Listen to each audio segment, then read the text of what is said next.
नमस्कार दोस्तों, online world में आपका स्वागत है। दोस्तों, हम काफ़ी समय से नोट बहुतायत इस्तेमाल कर रहे हैं, लेकिन हमने कभी गौर नहीं किया है कि नोट को हम जब ध्यान से देखेंगे तो बीच में एक मेटेलिक धागा लगा होता है। लेकिन क्या आप जानते हैं इस धागे को क्यों लगाया जाता है और इसकी शुरुआत कैसे हुई? सबसे बड़ा सवाल है कि नोट के बीच में से कैसा लगाया जाता है, ये धागा किस चीज़ से बना होता है। आइए जानने की कोशिश करते हैं कि आखिर नोट में के बीचों बीच ये मेटेलिक धागा लगाने की ज़रूरत क्यों पड़ी और ये सबसे पहले कहाँ इस्तेमाल किया गया।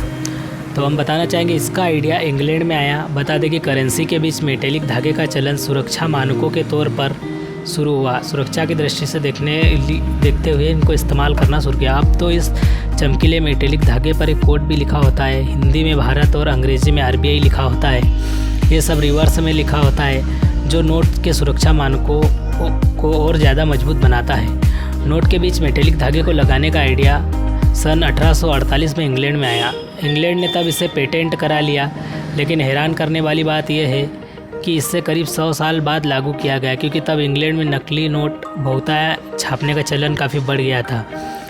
नोट में पहले तो एक काली लाइन को छापा जाता था। The international bank note society यानी IBNS के अनुसार दुनिया में सबसे पहले नोट करेंसी के बीच मेटल स्ट्रिप लगाने का काम बैंक ऑफ इंडिया ने 1948 में किया। जब नोट को रोशनी में उठाकर देखा जाता था तो उसके बीच एक काले रंग की लाइन नज़र आती थी।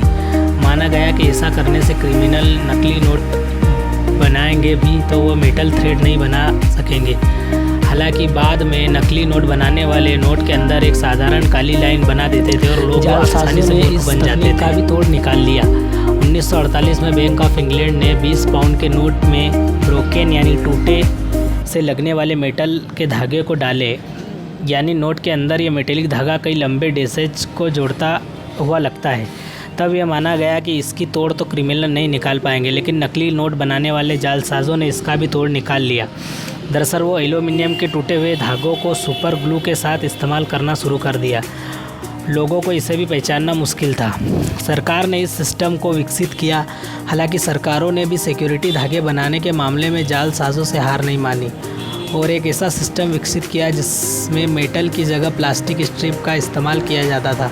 1990 में कई देशों की सरकारों से जुड़े केंद्रीय बैंकों ने नोट में सुरक्षा कोड के तौर पर प्लास्टिक थ्रेड का इस्तेमाल किया।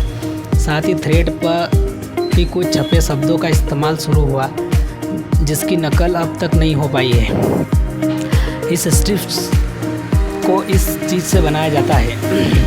5, 10, 20 और 50 रुपए के नोट पर भी ऐसी ही पड़ी जाने वाली स्ट्रिप का इस्तेमाल होता है।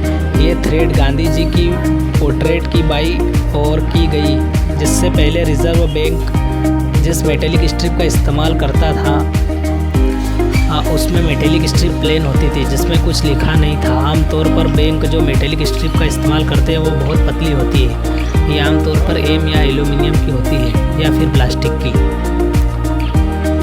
भारत में इस तकनीक का इस्तेमाल काफ़ी देर से शुरू हुआ।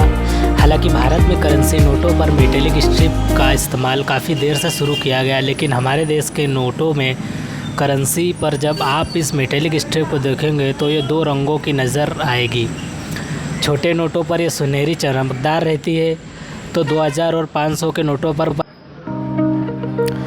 की ब्रोकन स्ट्रिप हरे रंग की होती है। हालांकि कुछ देशों में नोटों पर इस स्ट्रिप के रंग लाल भी होते हैं। भारत के बड़े नोटों पर जिस मेटेलिक स्ट्रिप का इस्तेमाल होता है वो सिल्वर की होती है। इस मेटेलिक स्ट्रिप को खास तकनीक से नोटों के भीतर प्रेस किया जाता है। जब आप इन्हें रोशनी के साथ देखेंगे तो ये स्ट्रिप आपको चमकती हुई नज़र आएगी। आमतौर पर दुनिया की कुछ कंपनियां ही इस तरह की मेटेलिक स्ट्रिप को तैयार करती है। माना जाता है कि भारत भी अपनी करेंसी के लिए इस स्ट्रिप को बाहर से ही मंगाता है।